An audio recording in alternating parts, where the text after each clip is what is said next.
So the latest project is this PW80.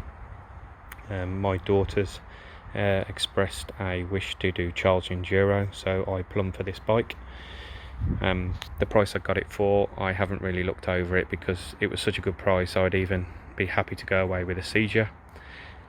Its overall condition is very good.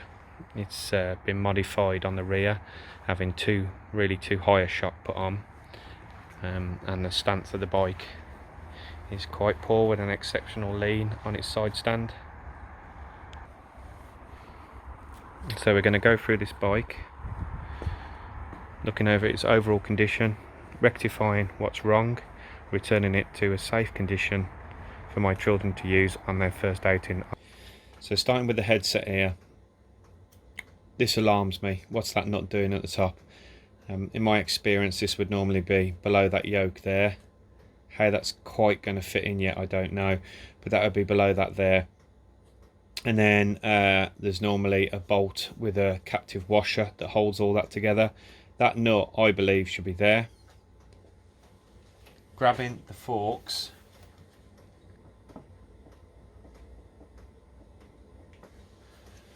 we can see that the newness is worn off those bearings. It tends to be just a bull race on the smaller bikes. I'll look to converting that to taper rollers, hopefully, if we can find the size, or if there is conversion kit for this to convert it to taper rollers.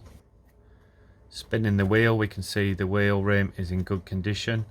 There's no buckle this way, or no radial issues here. Grabbing the forks, we can again see the play in the headset. But what's nice to find is there's no play in these forks legs, just the play in the headset. When the bike was down on the ground, we have no damping effect, so the forks are probably empty of oil. We'll be changing the oil. It's 15 weight oil is the factory spec for these. We'll be doing oil seals and the wiper seals. Moving this side to side, there's no play in the wheel bearings, so we'll leave them as is. The oil pump has been removed for the two-stroke mix. The bike is running a 25:1 premix in the tank because they've done away with the oil pump. I will be restoring the oil pump, the tank and the pipework. There should be a tank in here. There is no tank for the oil. The foot pegs should have had rubbers on. The rubbers have long gone and they've cut grooves in it. Without taking more apart, it looks alright in there. We have a slight crack here and a missing bolt. The crack will stay, I'll just smooth it. It's only a tiny little bit missing off, but the bolt we will replace. I dare say that's sheared off in there, flush and the right mess. Coming to the rear of the bike, we have the incorrect shock for this bike in. This one is running at 360. I understand why they've done it, a bit more life out of the bike, but unfortunately the chain has cut through this guide slider for the chain, and I believe when we take this apart here that it's probably cut through the swinger arm and we've got some repairs to do there. Furthermore, do you notice the centre line of the bush, or should I say lack of bush, onto a bolt which is clearly not a Yamaha fitment? So I believe that will be steel to bolt in here and a right mess. Getting onto the rear wheel bearings have no play. By twisting it top to bottom, side to side, there is no play. Chain shot, sprockets are shot, we need to put new ones of those on. And what I do notice is there is play in the swinger arm bush at the rear.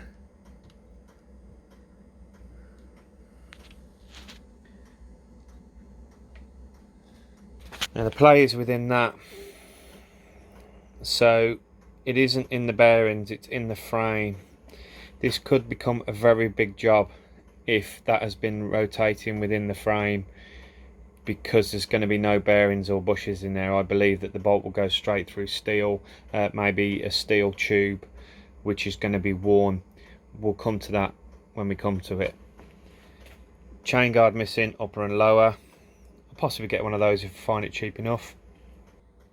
Taking the 2 seat bolts out from underneath, you can remove the seat, and we notice that we've got a tank strap missing. The tank is just having a little float around, so that's an item we need. Upon removing the tank, we can see it's lovely basic electrics. You're simply earthing what is generated voltage wise, got a little rectifier regulator and a coil that goes up to the handlebars. Now the tank's off, we can see why the accelerator was pulling tight. When you steered the bike, it would rev up or decelerate. This is all just a mess that we need to sort out. Hopefully we can salvage that. It's then routed very badly around the back of the clock, back of the number plate. Down here, got some interesting wildlife that's been living in the filter, quite a bit of dirt. Luckily none of it has got through into the important side. With the airbox now removed, we can access the carburetor easier. The throttle is very slow to return. We are going to service the carburetor, give it a quick look over, any bits that it needs, any new jets that it needs it will have, set the flow height. We're going to measure the reeds, so we're going to take this whole assembly apart now. You can see a cut and double back pipe here. This would have been the oil feed into the carburetor. What you're looking at for the reeds is that the surface is clean all the way around here, ready for your new gasket, all the way around nice and flat, there's no cracks. What a lot of people overlook is the tightness of these screws.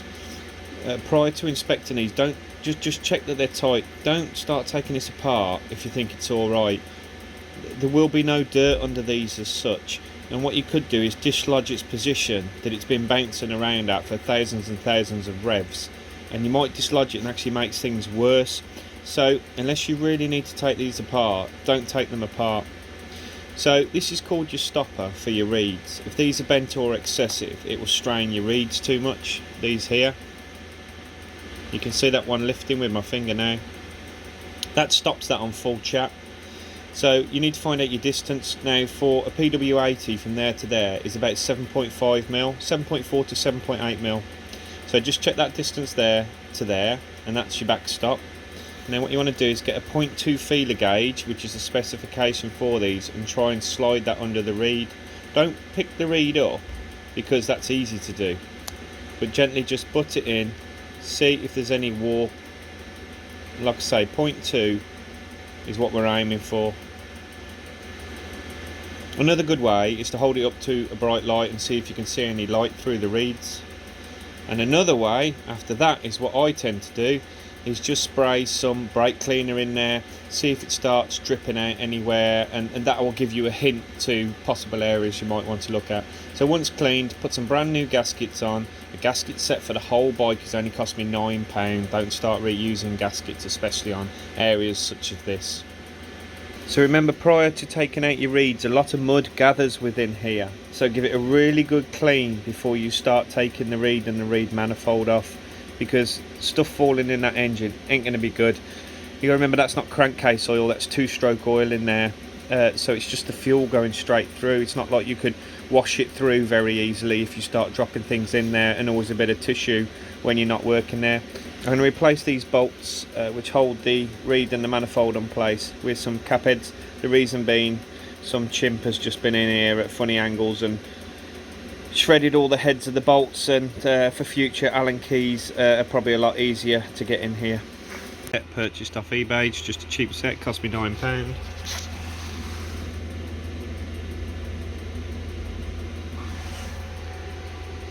And this is all the gaskets you require for the bike. Now this is all back together and the area is free from contamination or anything getting in with a bit of tissue at the end. We're going to reinstate the oil pump that's missing. So the oil pump's got to go in here, there's covers on here, there's cables down here. We've also got a complete tank missing, all the brackets, all the screws, everything that goes in here. This is just a aftermarket tank off eBay. This complete setup cost me £17, so that's the cap and the tank. This is a shock absorber currently fitted to the bike, which is the incorrect one for the bike. It's 40mm longer than what it should be. and that gives us this amazing amount of angle here. So the sprocket is actually at this height here. It comes straight over this slider here, cutting through the slider, and I'm expecting some trouble inside the swinger arm, and then down to the rear sprocket. We need to correct this. Even when my daughter was sitting on the bike, she could still not compress it enough to reduce this angle by any considerable amount. It's not uncommon to see a mod with the shocks with the standard shock, which is where they drill the top mount further this way, and that gives you height and lift, but this is just simply a longer shock. Quickly took the throttle housing off, twist grip housing off, and it's very dry, and what grease is in there is old and very contaminated, so this is just kind of a quick clean. I would imagine this is a newer part and it's just been put in. All this has got grit underneath and is very stiff, and this would explain our slow return. So we're going to take this off and clean all under here and lightly grease it. You've got to watch you're not excessive with your grease, because obviously it will attract it again and you're back to square one. Found something strange with this one. We seem to have a section of bar and then some brazing done at the end. I can't quite see why that would be. Originally I thought it might be some sort of wear strip or something for the throttle, but then I thought, no, you're just going too far with that. And then some sort of rolled up material knocked in the end. Whether this was used as some sort of splint or something so they could extend the bar out, somebody's modified it, I don't know. But anyway, that's all cleaned up now, ready to go back together. We're now going to start the carburetor to find out what's happening in here, set the flow tights and replace anything that we find broken. Removing the bowl from the bottom, we've got some bits of soil and grit in there, but nothing like I'd expect to find. It's actually quite a clean bowl in there. The carburetor has been completely stripped of all components. Now, you should really change the seals and the gaskets. Unfortunately, one of my kids has got an event on the bike and the gaskets haven't come in time, so I've got to assemble it using the old gaskets, and this is not correct. But this is all cleaned in carburetor cleaner and browned through with compressed air. You see all the ports, even the fine ones, have all been cleaned. You can clean these with some welding nozzle cleaners. So assembly of this now. Right, we'll start entering all the jets and nozzles. So this is called your main nozzle. The jet is currently removed. This is just simply a nozzle. You notice lots of fine little ports all the way around here. You need to blow all those out, shine a torch down, make sure it's all clean. That goes in there. This one here is your main jet. This is the one that normally gets a bit cruddied up. Again, use the welding tip cleaners. Remember not to take any of the brass away, you are only cleaning it, but you get like a build up of stale fuel and sludge in there. And this simply fits into here. The standard jet is known as 125. You can get a 120 for this, but the one that the bike will come with, the standard for this year, which is a 2000 year, is 125.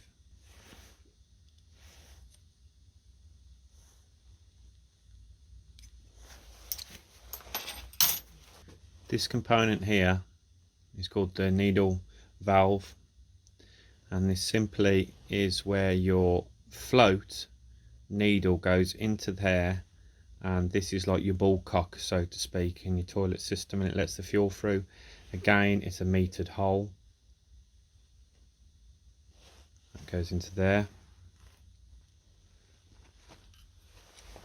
This one here is called your pilot jet,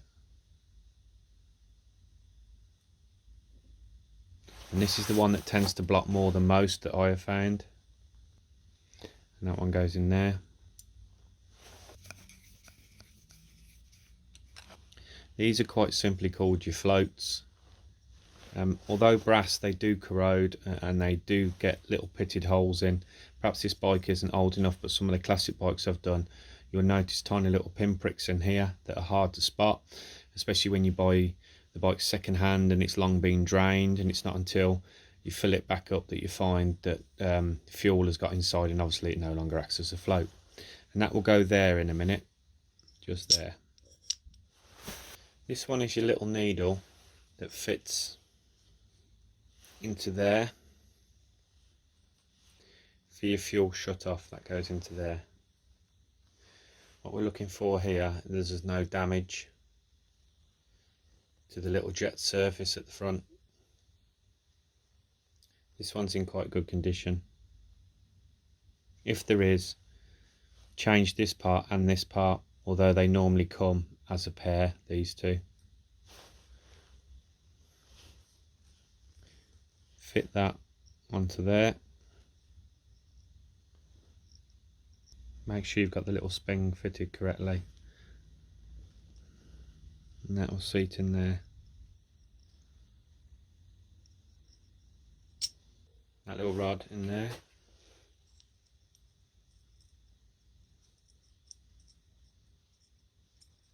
What we need to do now, while we're at this stage, is we need to set a thing called the float height. So how high that float is in the bowl that sits on the top of here. If we have it set too high, then it will shut off the fuel far before it needs to be, and you'll get fuel starvation on acceleration. If we set it too low, then what you'll find is you have too much fuel and it will flood the engine, or there's a little pipe that bleeds off these carbs, and you just have fuel pouring out all the time. Sometimes it's a needle, a little bit of grit under that needle there, the shut off needle, or sometimes it's the float height. So for setting the float height, most years are the same, but remember this is a 2000 model.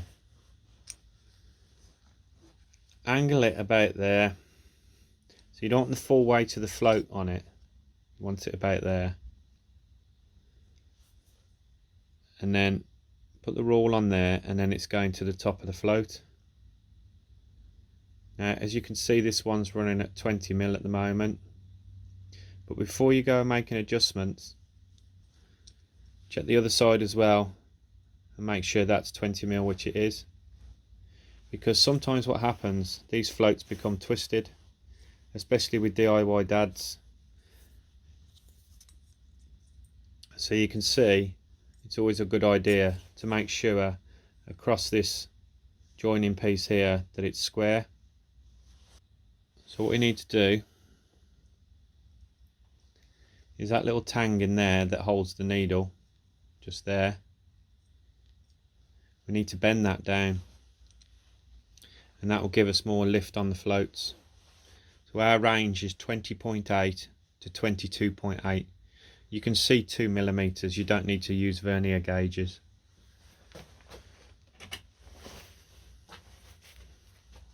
So again, remove that from there. All you've got to do, don't hold it by the floats, because this is where you end up bending your floats. Put your pliers in there and then give it a gentle tickle. That's it, simple as that. That's the little tang there. There we go. It's about 21.5 now. So we'll leave it at that. That's near enough smack bang in the middle. So that's how it will stay. But what I will do is just quickly check the other side as well to make sure I haven't twisted it up. There you go. 21. Okay, so that's the float height set. Going to put the base on. Remember, this should be a new gasket, but I've been let down. Maybe you should have cleaned all these holes out in here. These are all ports in here. That connects to that. I had a bit of soil in mine. So screw the bottom back on. You'll notice this little pipe is still kinked back on itself and tied off. This is whoever disabled the oil injector pump that was on it. until I get the oil injector pump working correctly, I'm going to leave this on, but this will eventually be cut off and discarded when the pump is reconnected. At this point, you notice you should be changing that seal, but again, that's with my gasket set for this. Currently in transit somewhere. And this little sleeve here, this nylon sleeve, have the split at the bottom. You don't want the split at the top because you got the chance of getting leaks. So directly opposite there. Okay, this one, according to Yamaha, is called your air screw. And it has a little spring in here to stop it rattling. Again, look for the condition of the needle, and if possible, shine a torch down and have a look at the condition of the seat. You will find that this is the one that becomes damaged quite often from abuse and people over tightening. This one appears to be in good condition. And that goes in there. We'll come to setting that in a minute. This one here is called your throttle screw. Again with a spring. Check the seat, check that. And that goes in there. Right, this is your fuel needle. What you're looking for here is wear on here, distortion, people modifying it. Sometimes when they used to, the early cars, A-series cars, with the SU carbs, they used to put them on a rolling road and then tailor the needle to suit for various peaks and troughs to try and iron it out prior to days of remaps and God knows what else. So just make sure, you know, buy a new one if you want. There's a circlip here. Where that circlip is on a series of rings, on this there are 5 rings. The standard setting, and this needle's a 3E3 standard needle for this carb, standard one for the bike, is 2 rings below, 2 rings on top, so it's smack bang in the middle. Now this comes to my point about disabling the fuel injector pump. This bike was found as factory set on the middle setting. Okay, so it's neither leaner or richer than was intended by Yamaha. When you disable the oil injector pump, you are pumping more fuel and oil mix into here. This would normally be just neat fuel, but instead you're injecting fuel and oil, so a premix. This now hasn't got the same effect as just fuel to air ratio mix, if that makes sense. So if you are going to use a premix instead of the injector pump, then you need to start messing around with where you have got this set, because obviously the burn properties and air ratio to fuel mix is different, so you need to adjust it on these.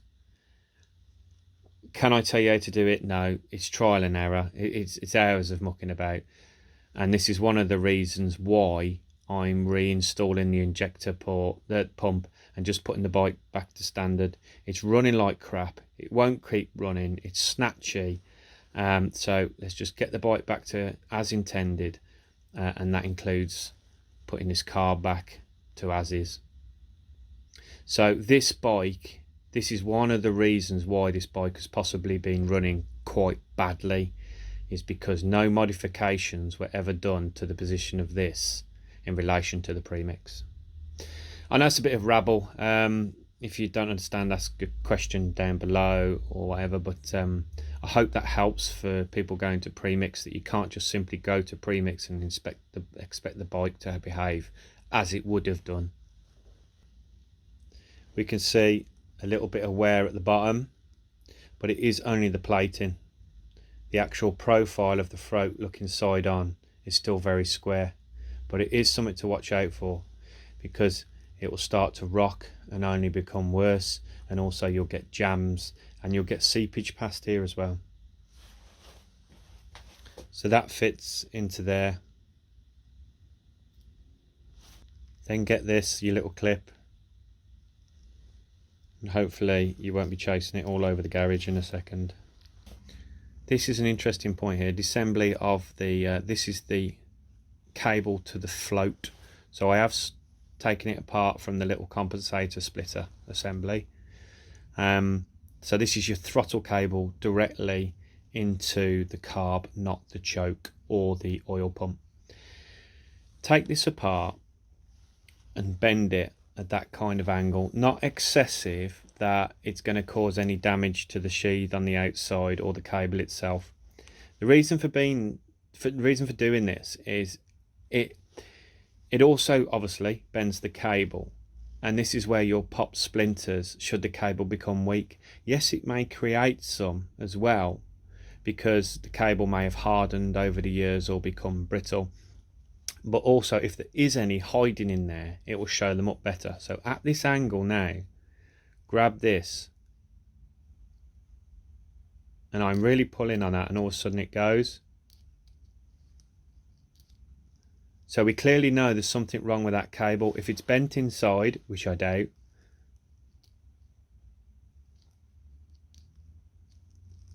or as thought, splinters have come up, you can also bend it the other way, so you get the other side of the cable, and in doing that the cable's smooth. So you could easily pass this off, but it's not until you bend it this way that it sticks. So we know there's a splinter in this cable somewhere, so let's pull it out all together, and there we go. There's the splinter bit of cable.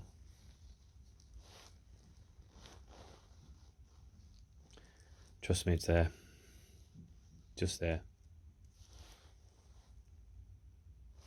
So that's not always easy to see when you pull it out, because sometimes they've gone up here, but that's a good example of how to check cables correctly. This is now scrap. You have the chance of getting a jammed open throttle and losing your kids. Although it may seem tempting at times, it's also illegal. So I've purchased a new cable from Yamaha. All the parts I've been fitting, except for the oil tank, are genuine parts, because the price is neither here or there, and it's quicker service. I've been buying all my parts from Fowler's of Bristol. They're not sponsoring it, they're not anything, I don't know them. This is just who I've been buying my parts from. The mail order is really quick, and it's normally next day if they got them in stock. So there you go, brand new cable. What I did find very tight by Yamaha. You don't get a new little grommet at the end here. So pull that off there.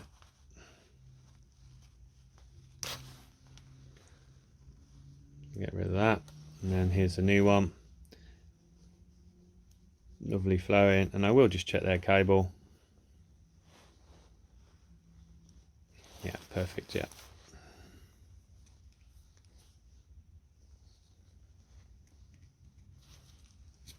So there we go, brand new cable ready to go in.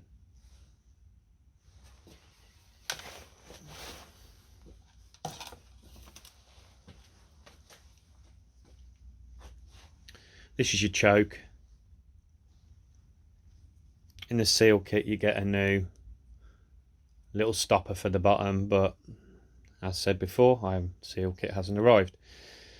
Check the cable in there, although not as important. But this assembly is a right rip-off as well, so only change that if you really need to. We'll come to setting this in a minute. Again, you should be changing that top gasket.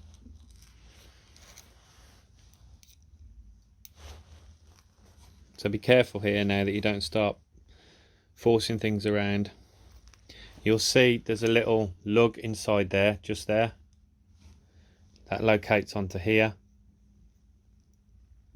Sometimes when they're well worn, should have said this, you get like chatter marks up and down here. You can do a quick bodge and just gently clean those up with a bit of sandpaper, a bit of flatting paper, and that'll keep it going for a little bit longer, but really you're just delaying the inevitable.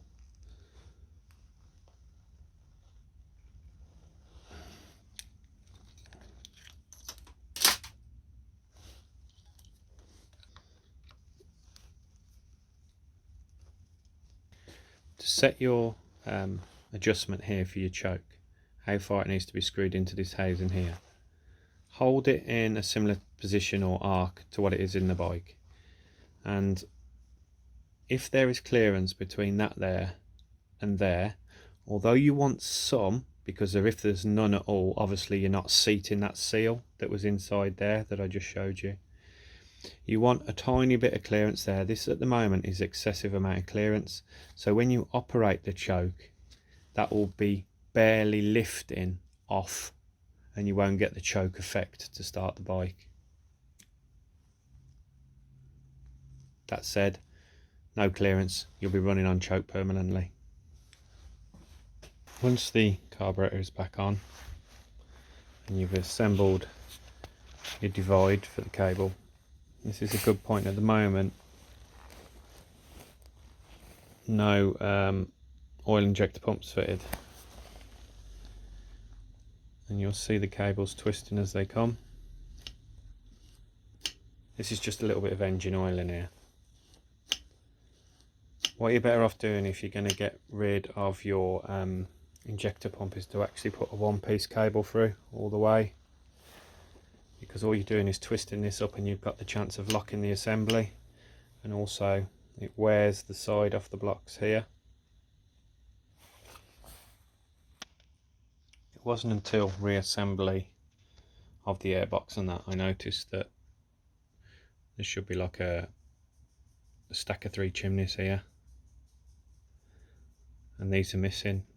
I can only presume that somebody thought they could get a little bit more power by shoving more air into the engine, which combined with using premix with no modifications to the needle stroke Richmond, you're actually going backwards each time, which more that I find gives me more confidence that I can get this bike to run reliable and consistently. To remove the front end of the bike, undo your spindle free wheel, take that out, undo the bracket here, slacken your brake cable, remove the cable from here, undo that, undo that, undo that, undo that, and slide them out. Once you've removed the fork leg, tip it upside down and drain out what oil's in there.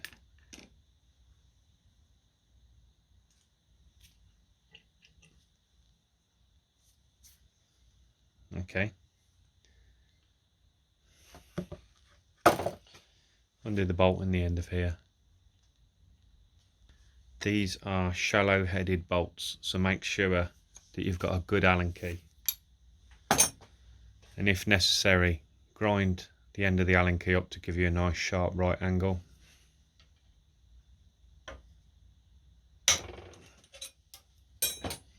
Simply pull, once you've got the bolt undone, the fork apart. Once you've popped the dust seal, remove that little circlip there.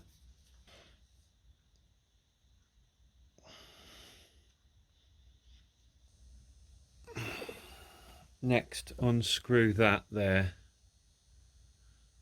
from inside of there, and then that will allow you to drain the final bit of oil. So take out that, and then simply get true drops of oil out. This is your damper assembly and the spring assembly. Get ready to catch the damper.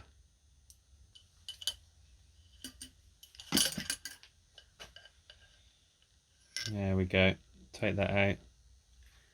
Examine that for wear.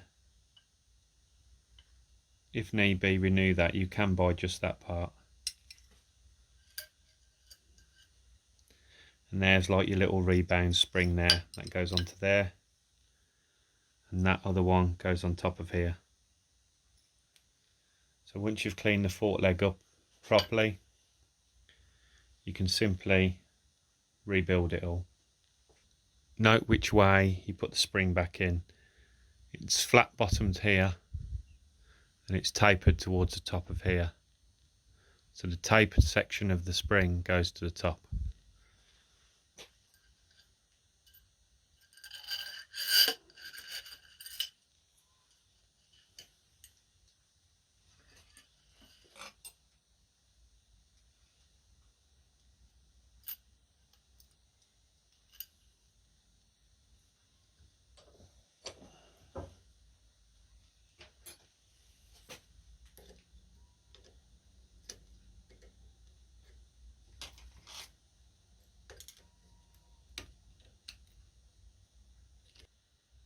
make sure you wind that back in sufficiently to allow for the top of the damper to go in. Winding it too far winds it off the threads that are cut on the inside and just damages the little nut that we've just put back in. When it comes to fitting your new seals, put a bit of the new fork oil around inside and on the OD of the seal. The oil I'm using is 15 weight. Note which way you're putting the seal back in. See, the little spring garter is on the inside and yet the top is solid. So if you think of the top of the seal is there to the top of the tube, and you can read the serial numbers, then you're putting it in the right way. Put a little socket in that touches the OD of the seal and only the OD.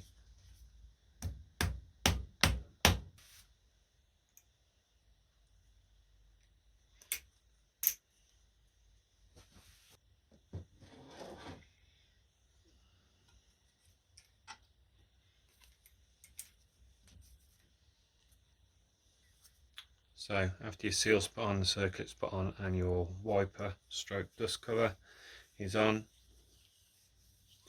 make sure there's no pickup marks on here, no abrasions. You can simply stone it if there is with a little bit of a stone or lapping paper. Make sure there's no marks, don't leave any deep sanding marks in it. And then because this has got a lead, there's no need to protect that, and which means we can put this on now rather than afterwards.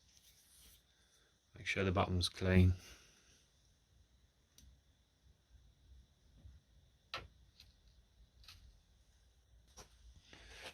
Pop yourself a new copper washer on and then secure it in place. So once you've secured the Allen key cap head at the bottom, get yourself something like a syringe. These can easily be purchased off eBay.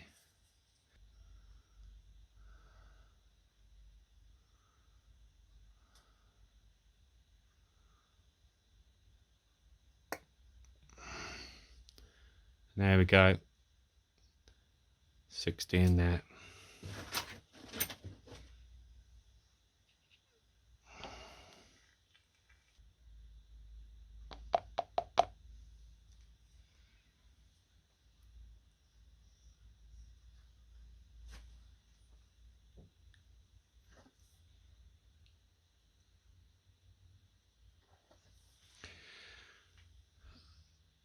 Give it a little bit of compression, get the air out.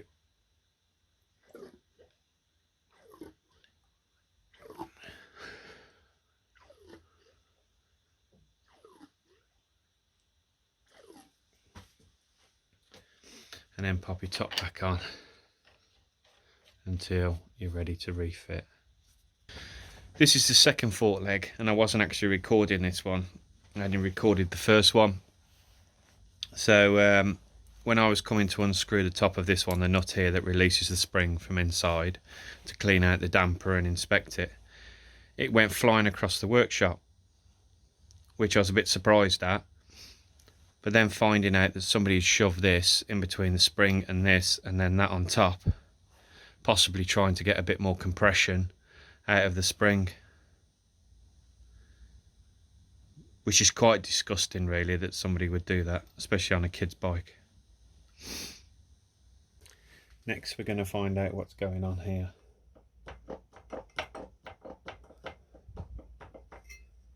This is as purchased, as was been used by children previously. We can see that's incorrect there. As I said before, this is not right, the whole assembly is not right. I've bought most of the new components for this, including a modified taper roller bearing assembly rather than the ball bearing assembly. I'm not sure what this has got in it at the moment, but let's find out.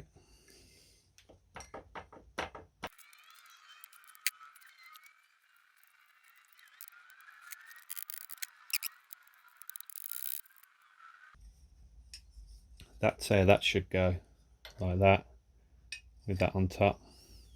That fits into the recess, and not like it was like that on top.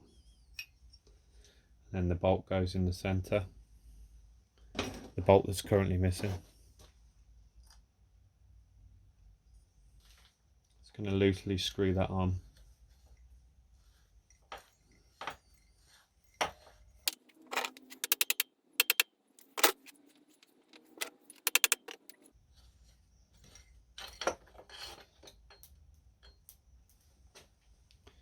And that is all the bearings that is left in this. And in the top race, you can see that mess. These are the new bearings for the headset. Get a little bit of grease with them. Upper seal, lower seal, and 2 bearings. And as you can see, these are taper roller bearings, opposed to the multiple ball bearings.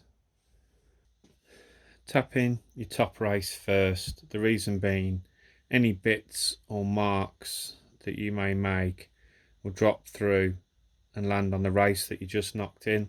So I always like to put the top one in first, the outer race.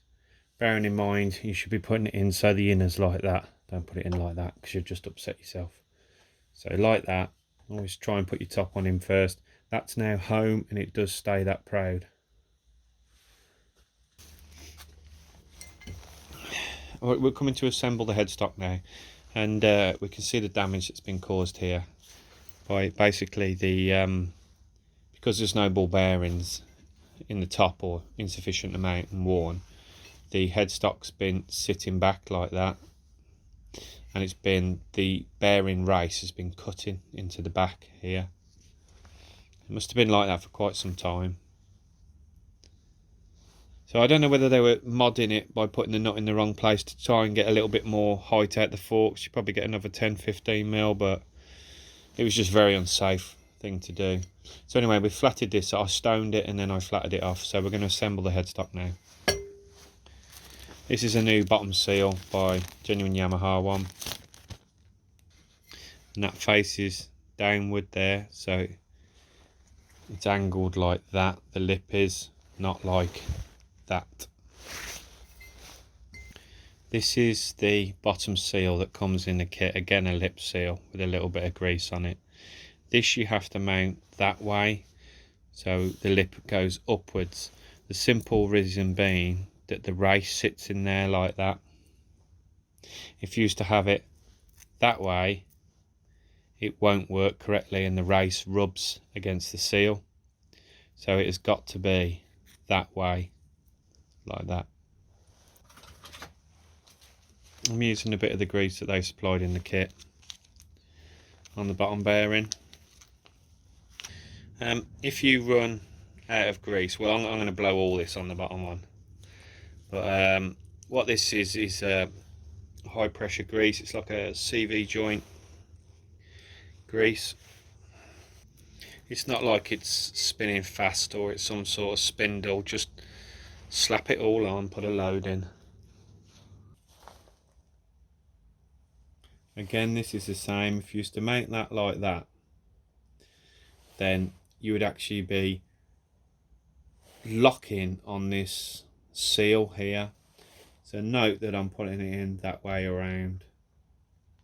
So it's flush at the top, but the seal has come down the side.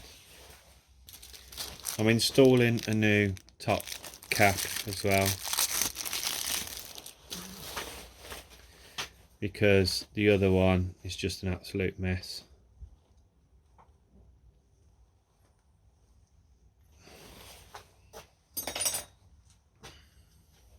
And for good measure, a bit more grease.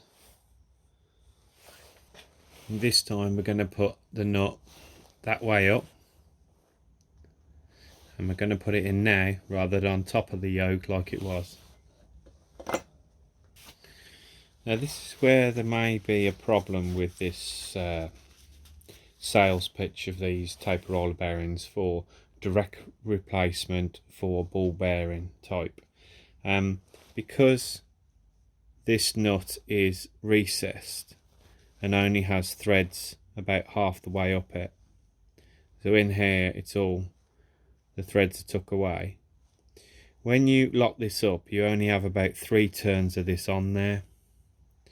So what I've done, I've machined the back of this nut away so it screws on further. Took basically the no threaded section away. Now this is going to be a spot of bother for you, those of you who don't have lathes. So be careful when buying this kit.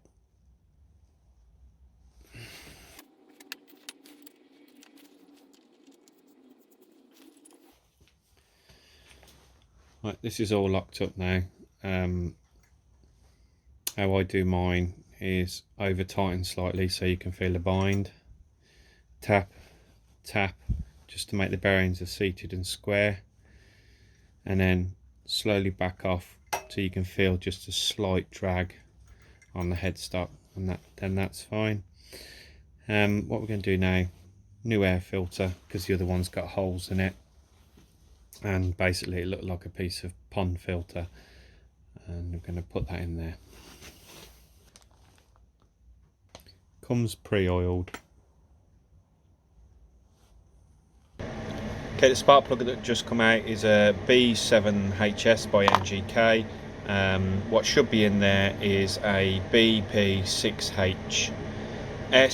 You can run the R, it's just simply a different copper core, a bit more of a responsive plug, but this is a PW80, not a Fireblade. So yep, this is the correct plug for the bike, and the gap setting is 0.6 to 0.7 millimeters. Just remove the fuel tap from the tank, and it's got a strainer on each one, the main and the reserve. So I can't quite understand how there was so much dirt and muck within the carburetor, because I was going to put an inline filter on, but now seeing this, I don't think I'll bother.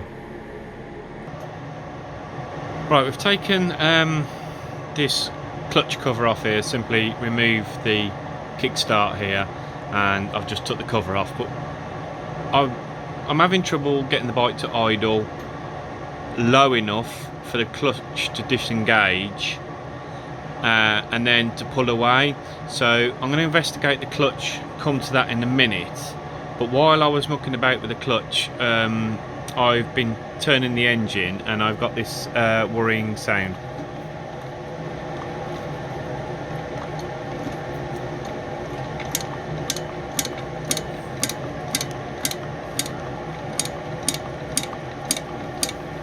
So it seems to be coming from inside here. So we're going to have a little look. I wasn't going to take the head off and the block off, but we're going to have a little look in there. Removing the head, we can see that it's a really clean burning engine. The spark plug's new. I've just put that spark plug in, but there's very little carbon build up there. There's no score marks. It really is in extremely good condition.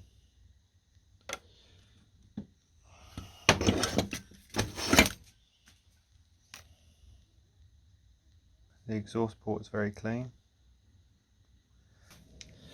But what we have got is a very, very sloppy piston. We've actually got rotation and side to side rock.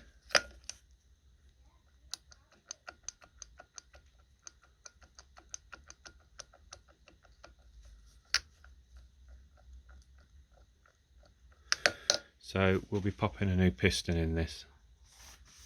Luckily it's all on the little end bearing and not the bottom end, thank goodness.